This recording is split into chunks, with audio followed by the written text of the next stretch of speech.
You ask Tiger to solve. This deals with linear equations with one unknown. The final result is n equals -3. Let's solve it step by step. Simplify the expression. Expand the parentheses. Group all in terms on the left side of the equation. Add 3 into both sides. Group like terms. Simplify the arithmetic. Group like terms. Simplify the arithmetic. Group all constants on the right side of the equation. Subtract 3 from both sides.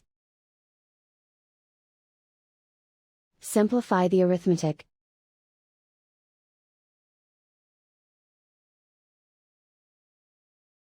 Convert the n into a positive number. Multiply both sides by -1. Remove the ones. Simplify the arithmetic. And so the final result is n equals -3.